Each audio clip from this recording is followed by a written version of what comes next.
हळदीच्या भरघोस उत्पादनासाठी फक्त आणि फक्त बाय फॅक्टर या कंपनीची उत्पादने वापरा. गेली 3 वर्षापासून बऱ्याचशा शेतकरी बांधवांनी आपल्या कंपनीसोबत नाळ जुळलेली आहे. त्यांचा अनुभव हा खूप दांडगा आहे. तरी आपण प्रत्येकाने त्यांचा अनुभव घ्यावा. या व्हिडिओच्या माध्यमातून आम्ही आपणास त्यांचा अनुभव सांगणार आहोत. तर त्यांनी बेसल डोसमध्ये आपल्या बायफॅक्टर या कंपनीची उत्पादने वापरलेली आहेत. चला तर मग भेटूया. नमस्कार शेतकरी बंधूंनो, आज आपण रुदोरा या गावामध्ये आलेलो आहोत. येथील प्रगतिशील शेतकरी हे आपले बायफॅक्टर या कंपनीचे गेली 3 वर्षापासून आपण उत्पादन वापरतो. बरोबर नाही? सातत्य ठेवले म्हणजे तुम्ही हे उत्पादन वापरतो. बरं सर, तुमचं नाव मला सांगा. रामराव. रामराव. माझं नाव माणिकराव रामराव भालेराव, राहणार रिधुरा, तालुका वसमत, जिल्हा हिंगोली. सर, तुम्ही आपल्या या कंपनीचे म्हणजे ज्यावेळेस जुडले होते 3 वर्षाखाली, बरोबर, 2.5 ते 3 वर्ष झाले जवळपास. पहिल्या वेळेस बी तुम्ही हळदीला आपले पूर्ण डोस वापरला होता, फर्स्ट टू लास्ट पासून बायफॅक्टर या कंपनीचा. तर तुम्हाला 3 वर्षापासून तुम्ही हेच प्रोडक्ट वापरता, दुसरं काही वापरत नाही. दुसरं याच्या मागचं कारण काय? याच्या मागचं कारण पहा ना, आता ही क्वालिटी हळद कशी आहे, हिचा कलर पहा, काही हिचा रोगराई काहीच नाही. आणि पुन्हा पानात अशी जाडी केळीच्या पानावरून आपण याला एकच ड्रिचिंग केलेली आहे आतापर्यंत. आणि विशेष म्हणजे तुम्ही प्रत्येक वर्षी हे ऊसाच्या रानावर लावता. ऊसाच्या रानावर दुसऱ्या हळदीला काय प्रॉब्लेम येतात जास्तीत जास्त?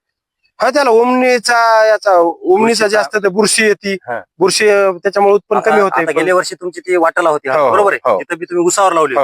तर मग ऊसामध्ये तुम्ही मग बुरशीनाशक केमिकल असं काही वापरलं होतं की आपला पूर्ण डोस? नाही, आपल्या कंपनीचाच वापरला होता, दुसरं काहीच. आपल्या बेसल डोस तुम्ही यावर्षी आता या हळदीला टाकलेला, बरोबर आहे. गेल्या वर्षी तुम्हाला उत्पन्न सुद्धा चांगलं झाले, म्हणजे कमीत कमी खर्चात जास्त उत्पन्न. संकल्पना क्लिअर आहे ना? 2 वर्ष 3 वर्ष वापरता.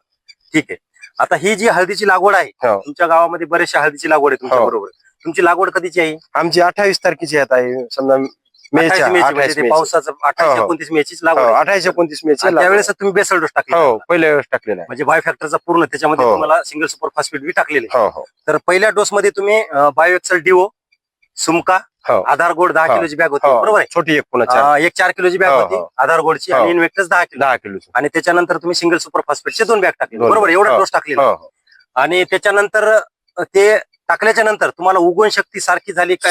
सारखीच हो. आता पहा ना तुम्ही, तुम्हाला पूर्ण प्लॉट पहा कसा आहे, सगळं आणि सारखा साईज, क्वालिटी तुम्हाला एकदम चांगल्या पद्धतीने, बरोबर. त्या वेळेस सुद्धा असा पोंगा असा एकदम मोठा. बाकीच्या गावामध्ये आणि तुमच्या याच्यामध्ये एका दिवशी लावले, याच्यात खूप जमीन आसमानचा बरोबर फरक आहे. आता त्याच्यानंतर तुम्ही एक ड्रिंचिंग केली आपली, बरोबर आहे. ती कोणती केलेली आहे? आपला ते जीवा आणि एक केलेली आहे, जीव्याम आणि बेलमची, बरोबर आहे. हे ड्रिंचिंग केल्याच्या नंतर तुम्हाला त्याची क्वालिटी सुद्धा चांगली वाटली, बरोबर.